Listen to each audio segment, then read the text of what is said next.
En banlieue de Kigali cet après-midi, ce trentenaire vient visiter sa nouvelle usine. Deux immenses entrepôts qu'il vient d'acquérir. Ici, au fond, on va mettre des chambres froides. On va stocker nos matières premières brutes. À côté, on va mettre les piments frais après triage. Là, on va mettre toutes les machines et ici, les produits finis. Diego Toairwa, 32 ans, est à la tête d'une entreprise de piments. Dans ces énormes cuves, il a commencé à installer sa production de pâtes de piment. Un produit qu'il va bientôt expédier par milliers de litres à Alibaba, le géant chinois du commerce en ligne. Mais ce n'est pas tout. Diego Toairwa vient de signer un contrat très juteux avec une société chinoise d'import-export. Un contrat de plusieurs centaines de millions de dollars pour l'exportation de piments secs. Quelques mois après la signature, Diego n'en revient toujours pas. Il y a encore peu, il fabriquait ses produits dans une petite maison-usine de la capitale rwandaise. Je ne m'attendais pas à tout ça. Bien sûr, au début, je voulais juste avoir ma propre entreprise. Mais je ne pensais pas que tout irait si vite, qu'on grandirait si vite. On a commencé en 2015, il y a à peine 5 ans, et maintenant on exporte en Europe, en Inde, en Afrique, et surtout en Chine.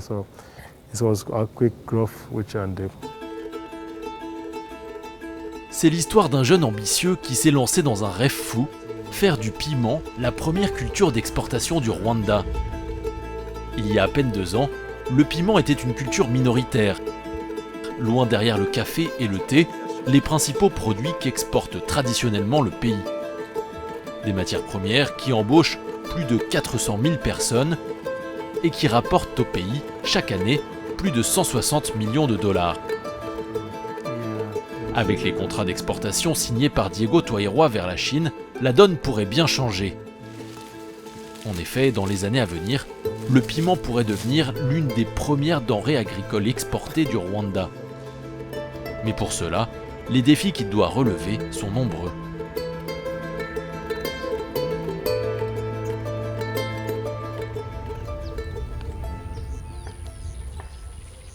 Au nord du Rwanda, à 3 heures de route de Kigali, la région de Rulindo. À perte de vue, les collines verdoyantes qui font la renommée du pays.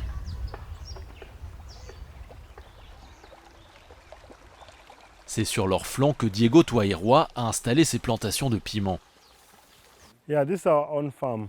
Tout ce qu'il y a ici est à nous. Au total, nous avons un peu plus de 250 hectares.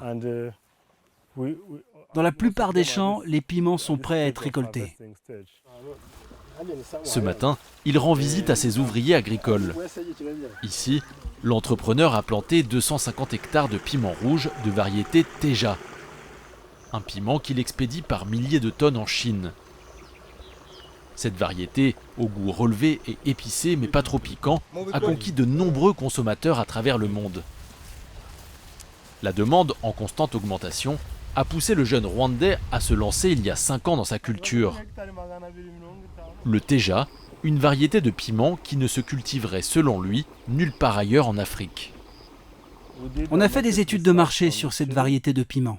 On a vu qu'elle était particulièrement appréciée en Asie, et pas seulement en Chine. Il y a une demande en Inde, au Pakistan aussi.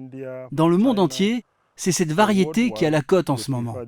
Le marché pour le piment Teja est énorme, bien plus que pour les autres variétés.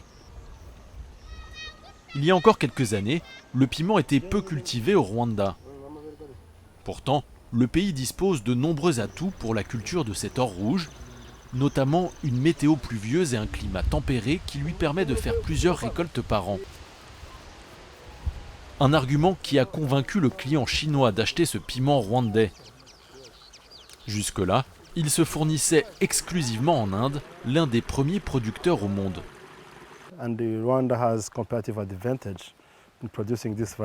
On a des avantages comparatifs par rapport à d'autres pays pour produire cette variété. Le climat du Rwanda nous permet de produire toute l'année. De plus, ce type de culture nécessite énormément de main-d'œuvre et ici, nous avons une main-d'œuvre bon marché. On peut donc rivaliser avec les autres pays producteurs. Rwanda can compete with the world with this particular crop. Grâce à ses 255 hectares de plantation, il a récolté 1300 tonnes de piments l'année passée. Des piments vendus entre 2000 et 2500 francs CFA le kilo. Un prix quasiment fixe tout au long de l'année. Il n'y a pas de grande variation de prix suivant les saisons. Avant la saison, le prix est fixé avec nos clients. On sait aussi la quantité qu'on va leur vendre.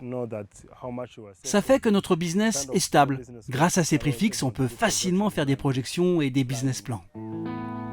La quasi-intégralité de sa production est exportée vers la Chine. Au total, il doit fournir à son client chinois entre 10 000 et 50 000 tonnes de piments chaque année pour un montant qui peut aller jusqu'à 100 millions de dollars. Fournir une telle quantité de piments, un défi colossal pour celui qui, il y a quelques années encore, cultivait des tomates et des pastèques sur une petite plantation. Ingénieur agronome formé au Rwanda, Diego Twairwa aurait pu, à sa sortie d'école en 2012, travailler pour le gouvernement ou des multinationales de l'agro-industrie. Pourtant, il décide de se lancer à son propre compte, convaincu que l'agriculture est un secteur porteur dans le pays. Grâce à ces prix fixes, on peut facilement faire des projections et des business plans. L'agriculture, c'est peut-être le seul secteur au Rwanda et même en Afrique où n'importe qui peut se lancer. Il suffit d'un peu de capital seulement. Avec très peu de budget, vous pouvez créer votre propre ferme et il y aura toujours un débouché pour vendre vos produits agricoles. Vous pouvez commencer avec moins d'1 hectare. Vous aurez vite un retour sur investissement. D'un petit business démarré avec seulement 3 millions de francs CFA, il parvient à décrocher ce contrat inattendu avec une entreprise chinoise. Dès lors, l'État décide de l'accompagner économiquement dans son aventure, en finançant notamment un système d'irrigation. Le pays veut en faire son champion pour développer la filière piment. Une filière jusque-là quasi inexistante, le piment n'étant cultivé qu'à petite échelle pour la consommation locale.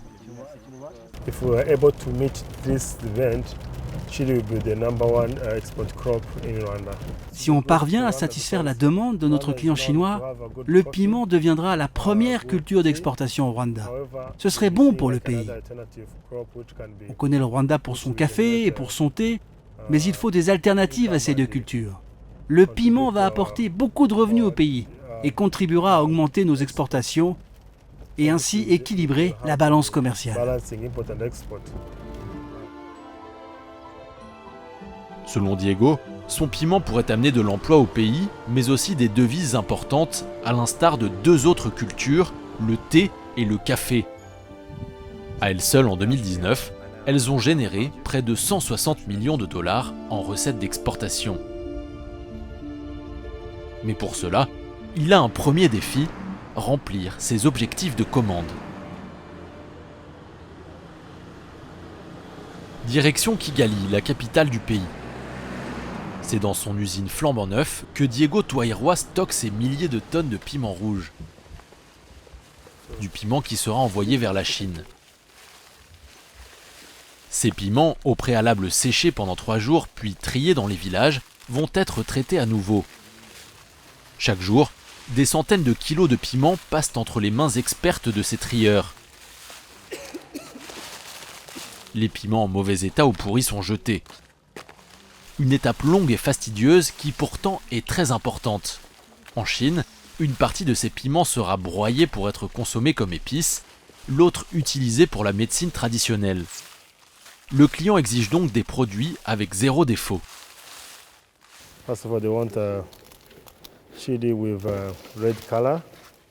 Notre client veut ce piment bien rouge, sans la tige. On doit faire cela parce que nos équipes dans les champs ont pu laisser des piments qui n'entrent pas dans les critères du client. Comme on a un très gros contrat avec lui, on doit s'assurer que la qualité qu'on lui envoie répond bien à ses attentes pour ne surtout pas le décevoir. S'il ne veut pas décevoir le client, c'est surtout que Diego a la pression, car l'année passée, l'entrepreneur n'a expédié que 3000 tonnes de piment en Chine. Un volume bien loin des 10 000 tonnes minimum qu'il est censé envoyer chaque année pendant 5 ans. La raison, une production fortement ralentie par la pandémie de coronavirus. En effet, en 2020, un confinement strict a freiné les agriculteurs dans leur travail. L'objectif numéro 1 est d'augmenter la production. On a pour objectif de mobiliser plus d'investisseurs pour avoir des financements et ainsi étendre nos plantations jusqu'à 2000 hectares pour être capable d'honorer nos commandes. Pour arriver à ces 2000 hectares, j'ai besoin au moins de 2 millions de dollars. Malgré quelques pistes, difficile de trouver des investisseurs prêts à mettre de l'argent sur la table dans un contexte économique et sanitaire mondial peu rassurant. Alors en attendant d'agrandir la surface de ses plantations, pour assurer ses livraisons régulières en Chine, l'entrepreneur doit faire appel à de petits producteurs indépendants. Régulièrement, Diego Twairwa sillonne les collines rwandaises à la recherche de nouveaux partenaires pour étendre son réseau de producteurs de piments.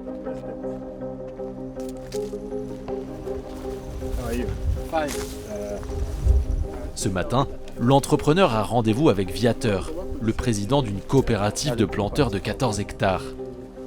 Cet homme fait partie des 1000 producteurs de piments avec lesquels Diego travaille dans le nord du Rwanda. Des agriculteurs qui, il l'espère, vont lui permettre de fournir suffisamment de piments à son client chinois. Pour la première année de collaboration, il leur a acheté près de 2000 tonnes. L'année prochaine, il table sur 5000 tonnes.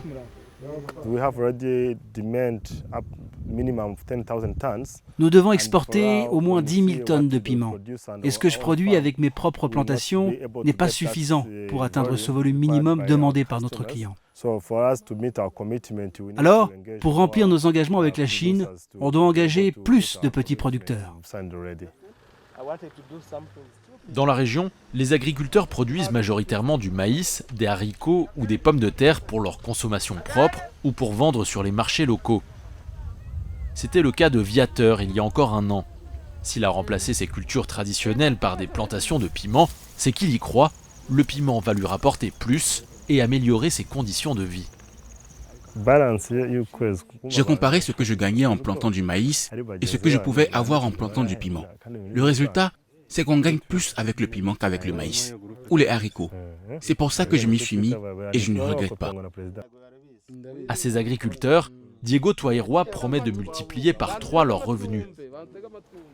Une stratégie payante. Rien qu'en 2020, il en a convaincu plus de 200 de rejoindre son réseau.